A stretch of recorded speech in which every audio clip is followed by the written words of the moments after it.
Okay, good evening, dear friends. Good evening. Good evening sir. Okay, so एक बार पुनः आपका 1 मार्क सॉल्यूशन में आपका स्वागत है. Once again, I welcome on behalf of on all my 12th D and F students for this 1 mark solution.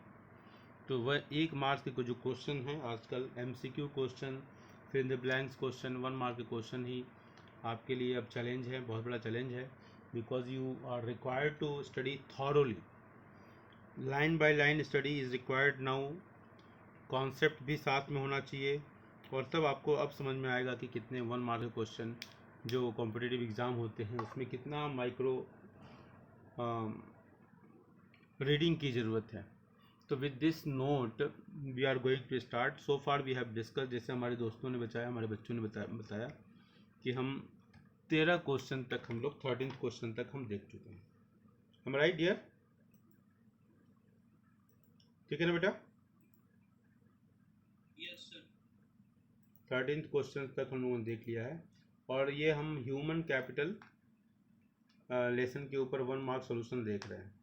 So human capital का formation हर एक डेवलपिंग कंट्रीज़ के लिए एक बहुत बड़ा चैलेंज है. ये चैलेंज उनके लिए इसलिए है कि रिसोर्सेज जो हैं लिमिटेड होते हैं. डेवलपिंग कंट्रीज के लिए ह्यूमन कैपिटल फॉर्मेशन एक बहुत बड़ा चैलेंज है और ये चैलेंज इसलिए है कि रिसोर्सेज लिमिटेड होते हैं.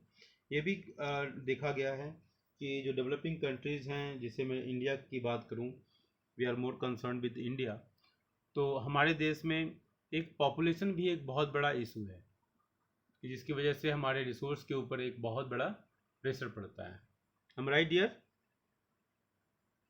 बोलिए. जो 13th क्वेश्चन जो हम लोगों ने अभी तक 12th क्वेश्चन तक हम लोगों ने इसको कर लिया था. 13th क्वेश्चन है हमारा, जो हमारे स्क्रीन पर बिल्कुल दिखाई दे रहा है. दिखाई दे रहा है बेटा? Yes sir. 13th question. तो क्या है 13th question? Expenditure regarding on the job training is a source of human capital formation as dash. अब इसमें गूगल जी फेल है. इस आंसर को ढूंढने में गूगल जी फेल है. ठीक है, तो expenditure regarding on the job training का मतलब क्या होता है?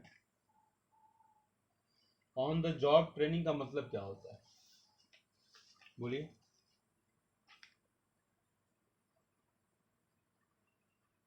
बोलो बेटा. ऑन द जॉब ट्रेनिंग का मतलब क्या हुआ? बताओगे बेटा? जो वर्क करने के लिए गया उसके जो ट्रेनिंग प्रोवाइड की सो जाएगी। Whatever the job we are doing, whether it is the police job, whether it is the clerk job, whether it is the principal's job, whether it is the teacher's job, whether it is the any other job, ठीक है, उस job में बने रहने के लिए, उस job में एक्सेल करने के लिए, ठीक है, उस जॉब की प्रोडक्टिविटी को बढ़ाने के लिए, ठीक है, जो ट्रेनिंग दी जाती है उसको ऑन द जॉब ट्रेनिंग कहते हैं. क्योंकि समय, time to time, each and every jobs challenges are increasing, requirements are increasing, time is changing, so we need to adopt. जैसे अभी हम क्या हैं, इससे पहले भी हम लोग चॉक एंड टॉक मेथड करते थे और क्लास में चॉक से लिखते थे, डायग्राम बनाते थे हाथों से, चॉक से. अभी अचानक ये सिस्टम आया तो हम लोगों ने कितना कुछ सीख लिया जो हम लोग नहीं जानते थे. बहुत सारे लोगों को कंप्यूटर नहीं आता था, लेकिन उसके बिना काम ही नहीं चलेगा. तो ये है ऑन द जॉब ट्रेनिंग. आपको करना ही है, रो के करें चाहे गा के करें, कैसे भी करें. This is called on job training. तो expenditure regarding on the job training is a source of human capital formation as dash. इसका क्या होगा?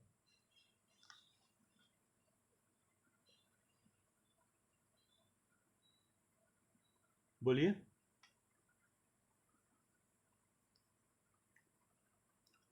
इसका मतलब यह है कि expenditure regarding on the job training is a source of human capital formation as, इसके ऑन द जॉब ट्रेनिंग के ऊपर जो खर्चा होता है, ठीक है, और इससे जो रिटर्न मिलता है, दोनों में ह्यूज डिफरेंस होता है. ठीक है, आर्गेटिव माइंड एज द क्या लिखा है, is the source of expenditure regarding on the job training is the source of human capital formation as expenditure cost of expenditure कह लें, cost of expenditure is less than productivity, ठीक है, due to on the job training, ठीक है, जो इसके ऊपर expenditure हुआ, हाँ, जिसको कॉस्ट ऑफ ट्रेनिंग कह सकते हैं, cost of training is less than productivity incurred out of this training. Am I right? Am I clear? Right की बात नहीं है, एम आई क्लियर? बोलिए बेटा। हाँ, 14th क्वेश्चन देखिए, dash is the reason for the rural urban migration in India, ठीक है, dash is the reason for rural urban migration. क्या रूरल अर्बन माइग्रेशन का रीजन क्या है? बोलिए बेटा, कोई बच्चा बोल रहा था ना, वो इज टेलिंग एम्प्लॉयमेंट और अनएम्प्लॉयमेंट। अनएम्प्लॉयमेंट की वजह से लोग भागते हैं कि एम्प्लॉयमेंट की वजह से भागते हैं? यस, अनएम्प्लॉयमेंट की वजह से भागते हैं, एम्प्लॉयमेंट की वजह से नहीं भागते हैं, ठीक है, अनएम्प्लॉयमेंट की वजह से। अगर लोगों को एम्प्लॉयमेंट मिल जाए अपनी जगह पर, हाँ, उनका अनएम्प्लॉयमेंट का प्रॉब्लम सॉल्व हो जाए, ठीक है, कोई भी व्यक्ति, ये हमेशा ध्यान रखना, कोई भी व्यक्ति अपना शहर अपना गांव छोड़कर जाना नहीं चाहता है। इतने क्राइसिस के बाद भी अफगानिस्तान में बहुत सारे लोग हैं जो कि अफगानिस्तान छोड़ने के लिए तैयार नहीं है। हम राइट रॉन्ग? बोलो भाई। Yes sir. हाँ, तो ये समझ लो कि अपने प्लेस को छोड़ना एक डिफिकल्ट काम होता है, एक मुश्किल काम होता है, ये पॉइंट समझ लीजिए। तो अनएम्प्लॉयमेंट की वजह से लोगों का माइग्रेशन होता है। Next, technically qualified person like engineers and doctors migrate to other countries because, technically qualified person जैसे इंडिया केस में like engineers and doctors, India case है ये सब, migrate to other countries because dash, बोलो, ये बिल्कुल आसान है। इंडिया में सर एम्प्लॉयमेंट सॉरी वर्क नहीं मिलता इसलिए दूसरी कंट्री में चले जाते हैं। बिकॉज ऑफ हायर सैलरी, है ना, हायर रिम्यूनरेशन, अच्छे पैसे, अच्छी अपॉर्चुनिटीज की तलाश में। अब इसमें अपॉर्चुनिटी भी लिखोगे ना, because of better opportunities, better opportunities का मतलब ही है सैलरी से मतलब है, ठीक है, आर्गेटिव पॉइंट। उनको जॉब सेटिस्फेक्शन कभी कभी नहीं होता, ऐसा नहीं है। बहुत सारे लोग, मुझे हमारे कई दोस्तों के बारे में मैं जानता हूँ जो सऊदी अरबिया या दूसरे कंट्रीज, गल्फ कंट्रीज में चले गए और वहाँ के जो अमीर हैं उनसे ऊँट की देखभाल करवाते हैं, उनकी सफाई करवाते हैं, गेटिंग पॉइंट, वो घास काटते हैं। हमारे दोस्त नहीं, मतलब दोस्तों के मुँह से सुना हुआ है, जो दोस्त हमारे वहाँ गए हुए हैं, ठीक है, उनके बारे में मैं बोल रहा हूँ। दोस्त हमारे कुछ टूरिज्म इंडस्ट्री में है, कुछ होटल इंडस्ट्री में, तो वो बताते हैं कि ऐसे ऐसे होता है, समझ लो क्यों।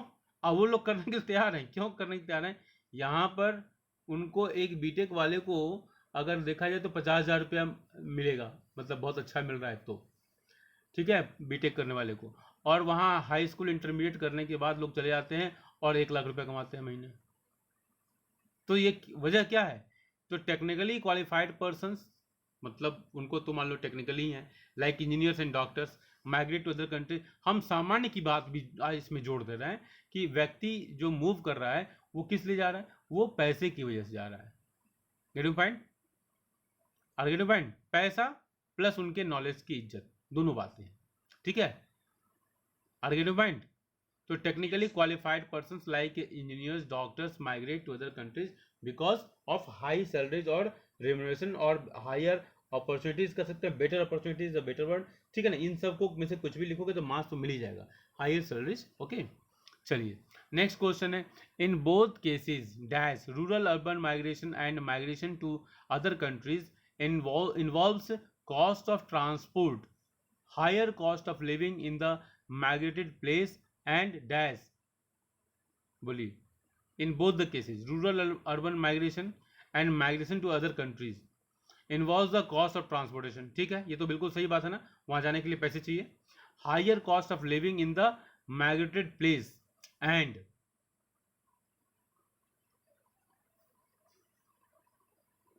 बोलो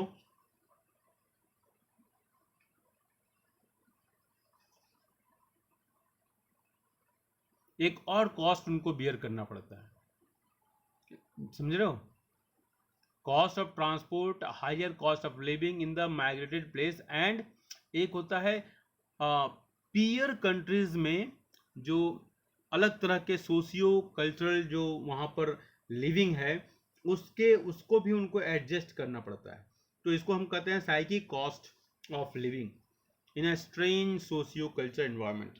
तो इसका भी एक मनोवैज्ञानिक दबाव होता है, जो अफगानिस्तान से लोग, महिलाएं, बच्चे और जो भी लोग आए, पुरुष, उनके दिमाग में कहीं ना कहीं तो एक है कि कहाँ जाऊंगा, कैसे रहूंगा, क्या है ना, इस तरह की कुछ बातें चल रही होंगी कि नहीं चल रही होंगी, बताओ, बोलो बेटा। हाँ, Yes, sir. हिंदुस्तान में भी उनके प्रति लोग सशंकित होंगे, जैसे जो रोहिंग्या से, जो वर्मा से जो भाग के आए हैं लोग, उनकी वजह से जो लॉ एंड ऑर्डर है उनको कोई एक्सेप्ट नहीं करने के लिए तैयार है, बांग्लादेश नहीं तैयार होता है, भारत में आके बसे हुए हैं, दिल्ली जैसे शहरों में कहीं बसे हुए हैं कालिंदी कुंज के आसपास।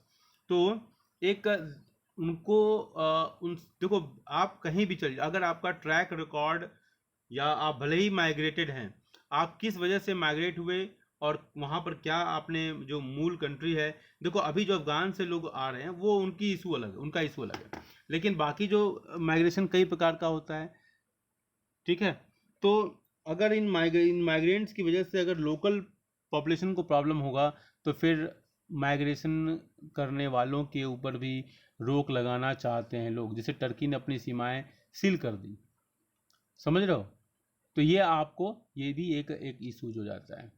तो both the cases, so rural urban migration and migration to other countries involves cost of transport, higher cost of living in the migrated place and psychic cost। एक कौन सा कॉस्ट है, एक साइकोलॉजिकल कॉस्ट है जो पीयर सोशियो और culture, social और cultural जो डिफरेंसेज है उसकी वजह से होता है, एक दिमाग में एक साइकोलॉजिकल प्रेशर होता है।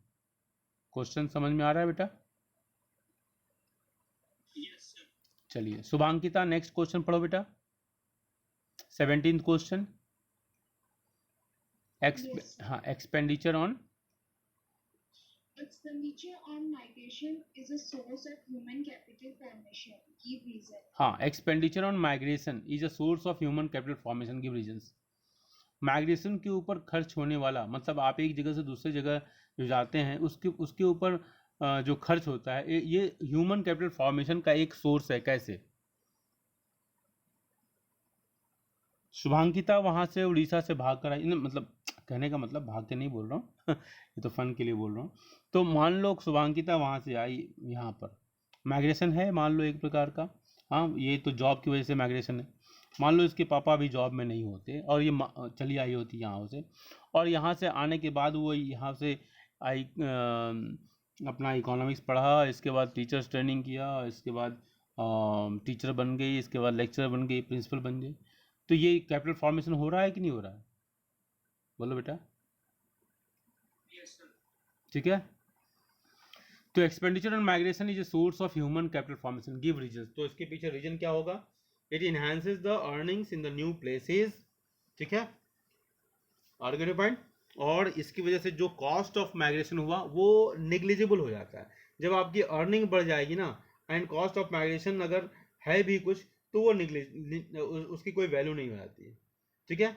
सो इसलिए हम कह सकते हैं expenditure on migration is also source of human capital formation, ठीक है, ओके। बोलो बेटा। Yes, sir. चलो समझते जाओ, इसके सारे आंसर्स हैं इसी में बुकलेट में इसके सारे आंसर्स भी हैं, जो मैं क्वेश्चन दे रहा हूँ ना इसमें सारे आंसर्स भी हैं। समझ में आई बात? लेकिन उसको समझना जरूरी है ना, इसलिए ये डिस्कशन हम लोग कर रहे हैं, ठीक है, उसका समझना जरूरी है। नेक्स्ट क्वेश्चन नंबर क्या है बेटा? 18th, expenditure incurred for acquiring information, expenditure incurred for acquiring information relating to the labor market and other markets is a source of human capital formation, give reasons. Expenditure incurred for acquiring information, जानते हो information जो है is also source of capital formation है। तो expenditure incurred for acquiring information, एक जानकारी को पाने के लिए जो खर्च किया जाए, relating to the labour market, जो श्रम बाजार है उससे संबंधित, एंड अदर मार्केट्स, और दूसरे बाजार से, is a source of human capital formation, ये ह्यूमन कैपिटल फॉर्मेशन का एक सोर्स है।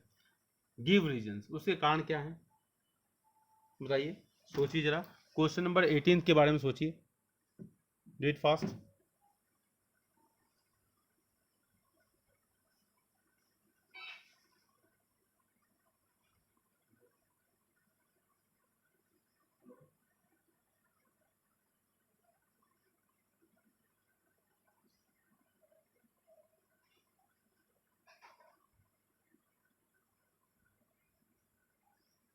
बोलो बेटा, बोलिए।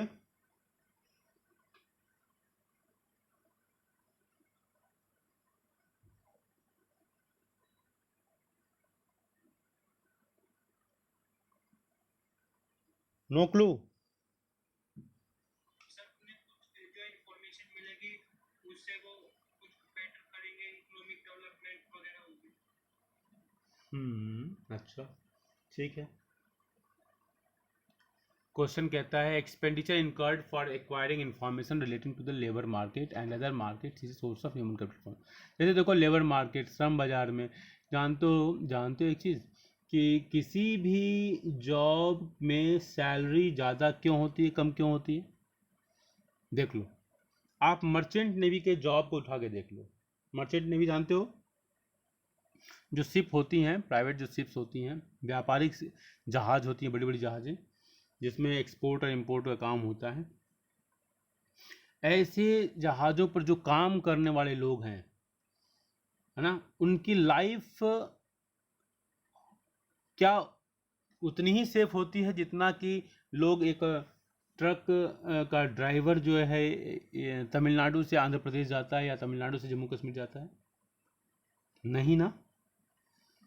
शिप को चलाने वाला की लाइफ जो है ज़्यादा डेंजरस है कि नहीं है? बताओ बताओ। Yes sir. तो उसमें काम करने वाले लोग भी कम हैं ना, मानते हो कि नहीं मानते हो? बोलो।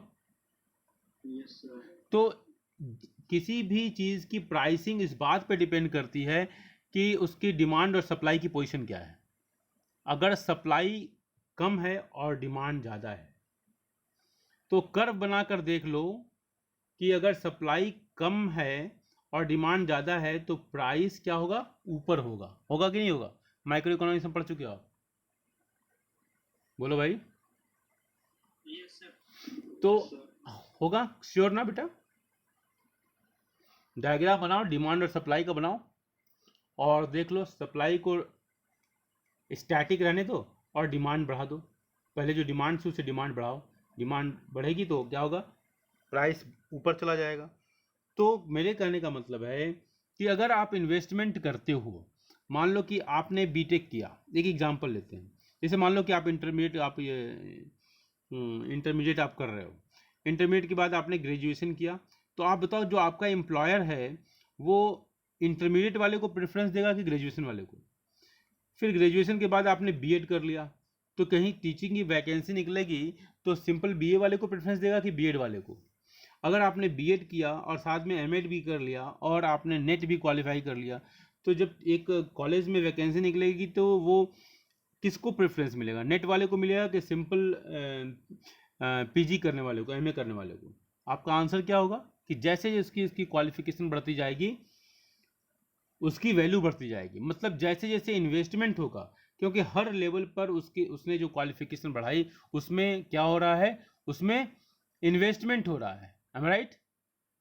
तो expenditure incurred for acquiring information relating to the labour market and other market is source of human capital. आप जो भी एक्सपेंडिचर कर रहे हो, जो भी इंफॉर्मेशन आप इकट्ठा करना चाह रहे हो किसी भी मार्केट के बारे में, ठीक है, और उसमें होने वाले फायदे के बारे में, लेबर मार्केट है, हाँ, कि श्रम बाजार में क्या स्थिति है, कौन सा जॉब हमको करना चाहिए, किस पर हम उसके लिए कितना एक्सपेंडिचर करें, तो आप इंफॉर्मेशन लेने के बाद ही एक्सपेंडिचर करने के लिए तैयार हो ना। या आपको देखो, इसका दूसरा एक एग्जांपल लें, कोई लेबर मार्केट है, हाँ, आपको पुणे में जॉब है, तो आप उस लेबर पुणे के बारे में इंफॉर्मेशन इकट्ठा किया, ठीक है।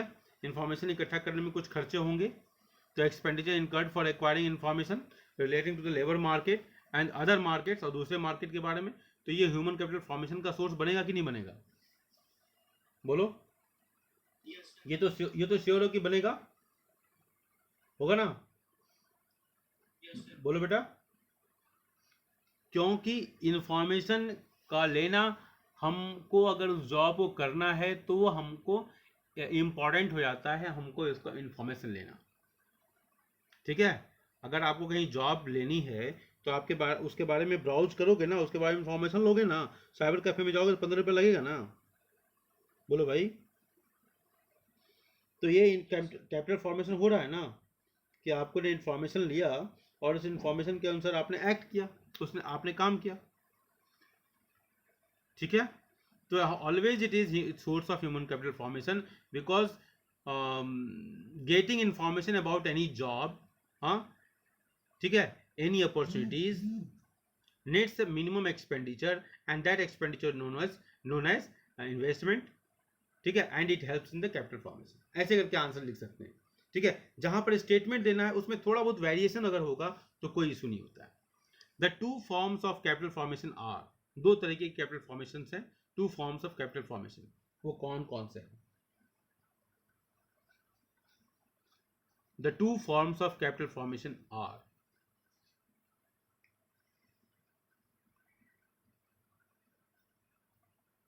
बोलो बेटा। सर, बोलिए।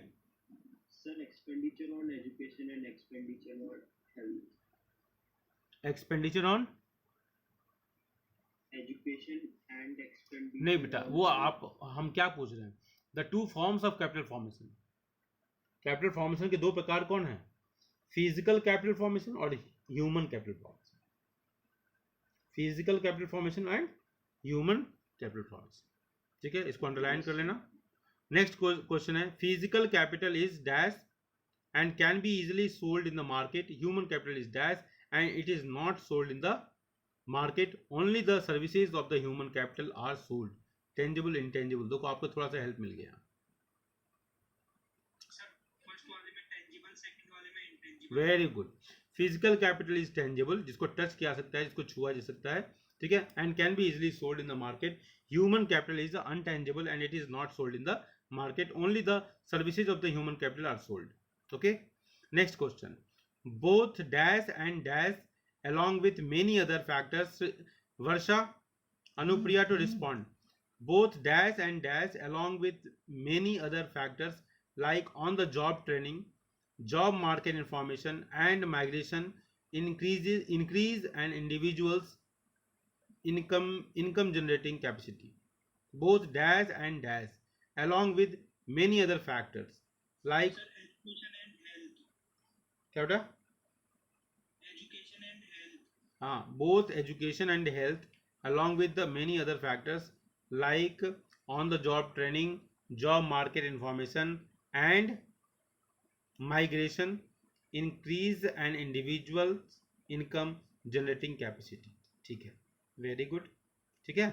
एजुकेशन और जो है हेल्थ है, ये बहुत ही प्राइम इम्पोर्टेंस है, ठीक है।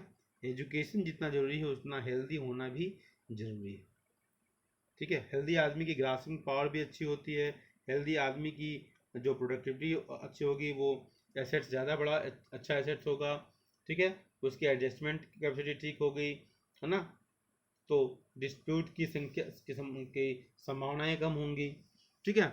चलो next question, the enhanced productivity of human beings are human capital, बोलिए।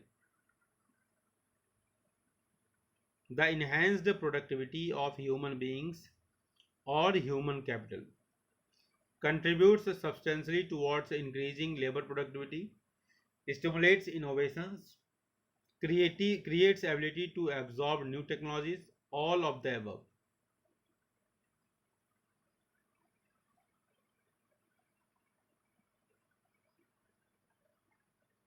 बोलिए।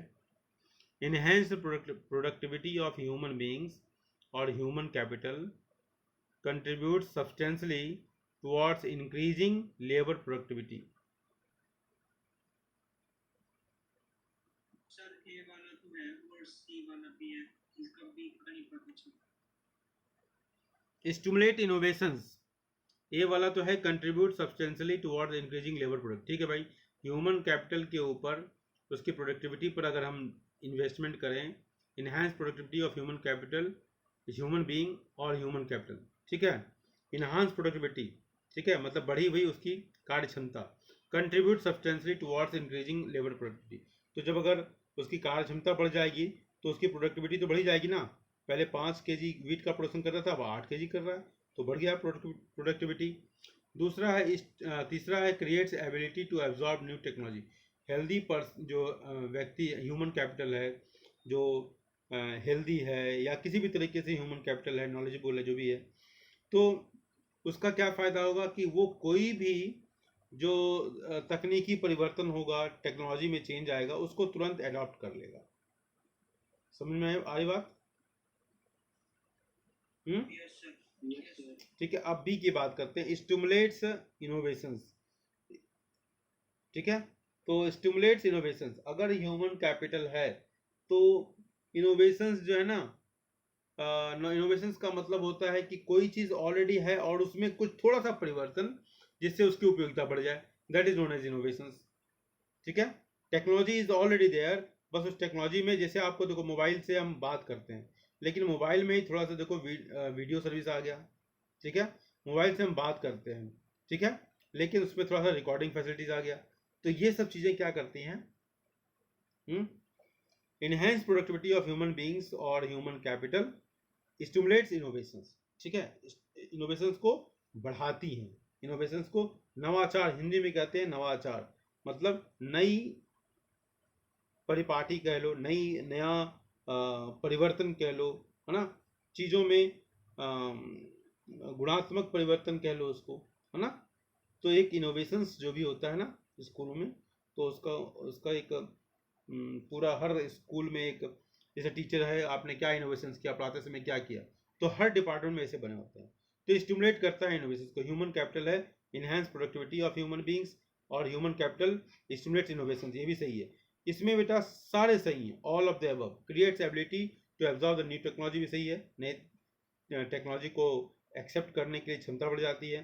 स्टिमुलेट्स इनोवेशंस को बढ़ाता है, and contributes substantially towards increasing labour productivity, और श्रम की उत्पादकता को बढ़ाने वाला होता है। नेक्स्ट है the casualty between human capital and economic growth. Sorry, the casualty between human capital and economic growth flows in either direction, give reasons. ये क्वेश्चन बताइए। अब इस तरह क्वेश्चंस एग्जाम में अचानक आएगा तो नहीं कर पाओगे कभी भी। बोलिए।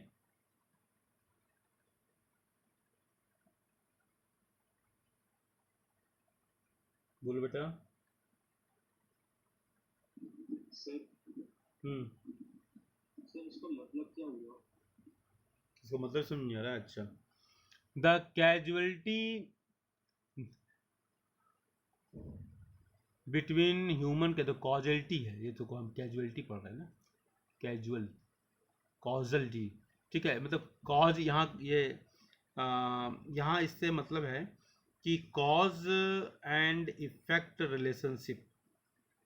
ठीक है, कैजुअलिटी तो दूसरी बात हो जाएगी कैजुअलिटी का मतलब ही अलग हो जाएगा।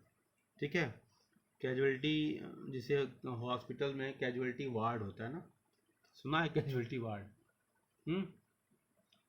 हाँ, तो causality between human capital and economic growth, मतलब यहाँ रिलेशनशिप, कॉज एंड इफेक्ट का मतलब समझते हो ना, CAUSE, तो उसी से बना है ये। तो causality between human capital and economic growth. Human capital, अब ह्यूमन कैपिटल कौन है? डॉक्टर, इंजीनियर वगैरह सब ह्यूमन कैपिटल है, एंड इकोनॉमिक ग्रोथ। और अब इसे मान लो कि ह्यूमन कैपिटल है, एक इंजीनियर, अगर वो इंजीनियर नहीं होता, सामान्य केवल वो डिगिंग करने वाला होता, और economic growth flows in either direction, ये दोनों ही डायरेक्शन मूव करते हैं। मतलब अगर ह्यूमन कैपिटल बढ़ रहा है तो इकोनॉमिक ग्रोथ बढ़ेगा, और ह्यूमन कैपिटल घट रहा है तो इकोनॉमिक ग्रोथ घटेगा। एग्री और डिसएग्री पहले बताओ।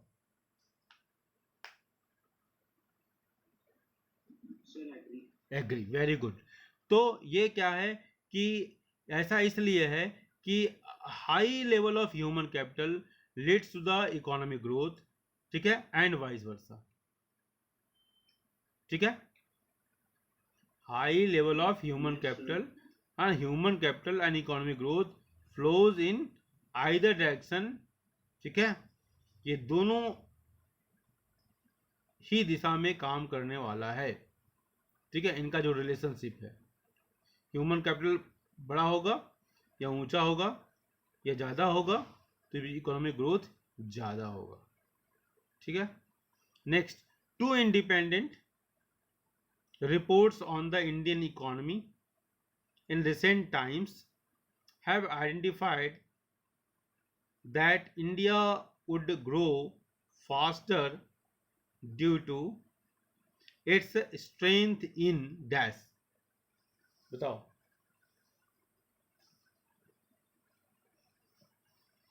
ये पूरा लेसन पे ही डेडिकेटेड है, human capital formation. Two independent reports on the Indian economy in recent times have identified that India would grow faster due to its strength in human capital formation। Sir physical capital और human capital. हाँ,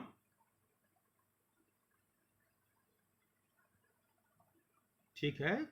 physical capital तो वो इसलिए तो मैं कह रहा हूँ, फिजिकल कैपिटल करो, ह्यूमन कैपिटल करो, तो वो कैपिटल फॉर्मेशन ही तो है हमारा। तो two independent reports on the, ये एक रिपोर्ट की बात हो रही है। Two independent reports on the human Indian economy in recent times have identified that India would grow faster due to its strength in human capital formation. इसकी जो strength है ह्यूमन कैपिटल फॉर्मेशन में, उसकी वजह से ये आगे बढ़ेगा, ठीक है। Yes sir. समझ में आ रहा है कि नहीं आ रहा है? आ रहा है ना, ठीक है। तो ऐसे करके ये क्वेश्चंस आपको करने हैं, ठीक है। समझ में आ रही बात? अब इसको आप इसके आंसर्स भी आप देख लो, इसके नीचे आंसर्स भी देखे हुए हैं, हाँ, इसके नीचे आंसर्स भी मिल जाएंगे आपको।